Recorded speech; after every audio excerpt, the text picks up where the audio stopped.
This giant green dinosaur I'm standing in front of right now doesn't even scratch the surface for bizarre here. We're at Cascade Caverns in Bernie.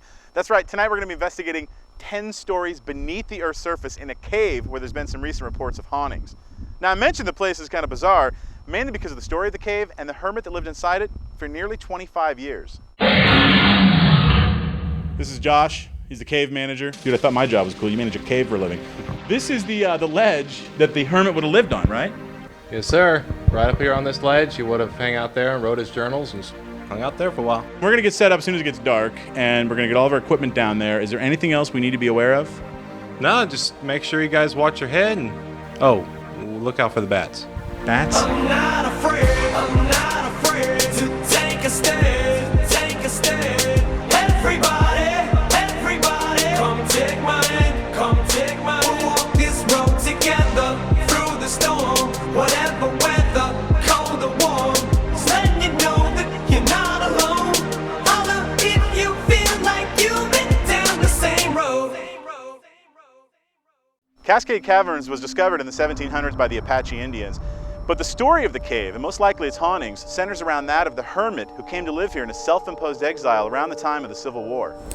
There's varying stories about the hermit, so to get all the info, we're counting on all the people who actually paid attention in school at the Bernie Public Library. You Natalie? I am. Very good to meet you. I'm Russell. We came to talk to you about the caverns, but the library's haunted as well, right? Yes, we were very sad to find out that we may not be on this video, and we wanted to be on it. The building was built by Mr. Dinger, and this was in the 1880s, and they were a very musical family, and so it was very cool that in this room that we're in right now, which is also our family history research room, we had some paranormal investigators in here, and while we were all just sitting around talking, while they were recording it, we heard nothing, but then later on when we heard the recording of it, there was a banjo playing while we were in the middle of conversation in here.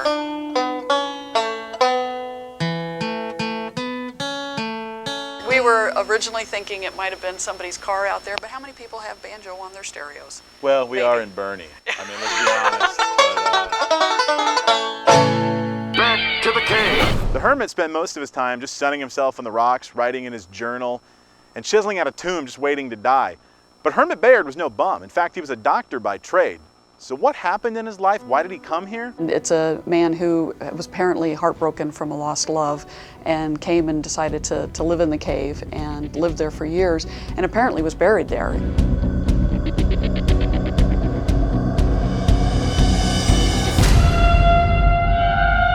His spirit may be wandering around there, who knows?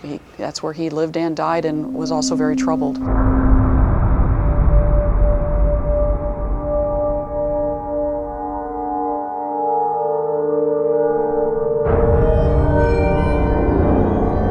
Josh, this is the Cathedral room. Now, this is also the place where the hauntings are happening, right? Right at the other end of this room here, they've heard voices, footsteps, singing, different kinds of things at the end of this room. And I understand you have people that won't come down here at night anymore? No. On several occasions I've been down in the cave and I've heard a lot of giggling, laughing, and footsteps in the gravel, and as well as full-on conversations. Have they ever tried to talk to you? No, and I have avoided conversation. I have made a beeline for the door every time I hear it. Tonight, our team sets out to get some answers. And for the first time ever, according to research done by the Bernie Public Library and this old Bernie Town Register, we now know the full name of the hermit to call out during our investigation. Dr. Julius Bayard.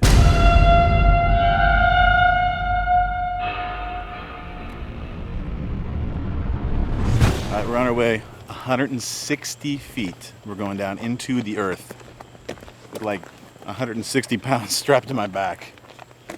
Seriously, I pack like a girl going away for a weekend getaway. It's ridiculous. I'm not gonna lie, you kinda do.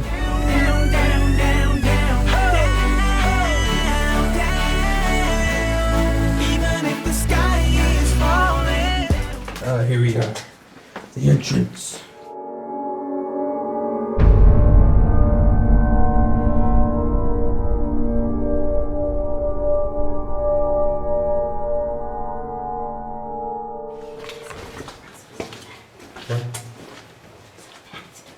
Where?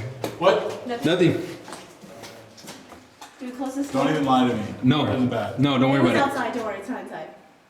It was outside, I swear. It's fine, dude. Don't worry about it. It was outside. Just go, just go. Yeah, there was a bat there. Just don't tell Russell. This is nice and cool in here. What's the temperature right now? It's 65.8. Nice. There is one thing that does concern me, though. What's that? If you look at my cell phone, we're completely cut off from civilization down here. Yeah. No cell phone service whatsoever. So basically, if Mel Gibson has your phone number and you pissed him off, probably a good place to come. Yeah, Just saying. yeah. Bobby and I grab our gear and start the long walk through the cave to meet up with the rest of the team.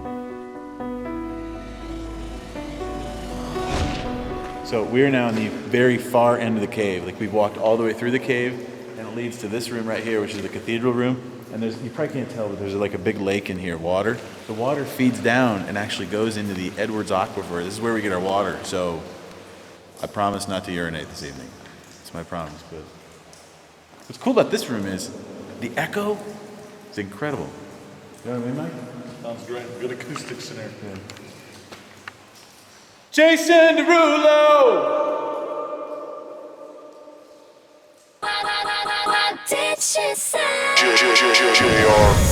So now this room down here is where you guys said you heard stuff before?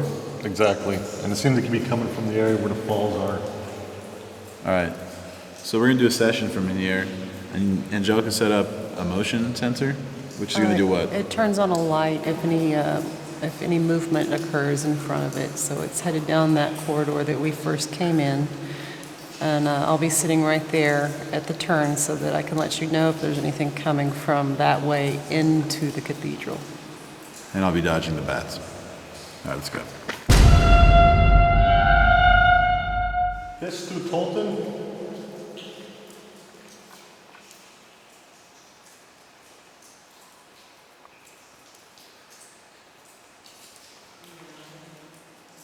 Kommen Sie hier bitte. Mach schnell. We're starting to hear voices down the hall. Kommen Sie hier bitte.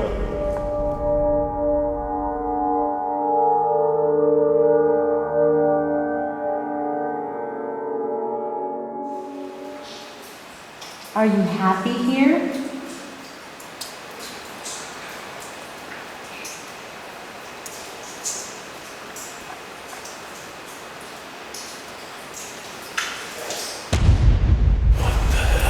Just then, a voice calls out from the darkness in answer to Jel's question. Listen closely. Are you happy here?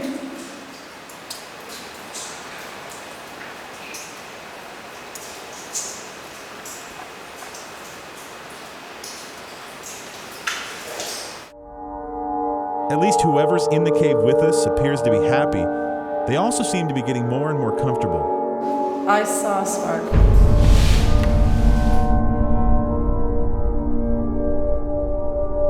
Dr. Bader, show yourself!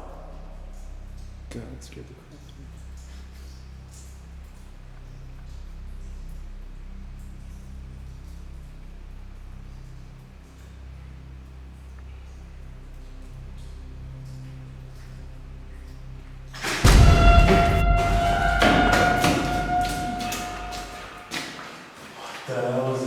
Wasn't it bad? No. At this point, we decided it was time to leave the cave. Although we never saw Dr. Julius Bayard, the hermit so many speak of, he certainly made his presence known. Voices, singing, footsteps, lights.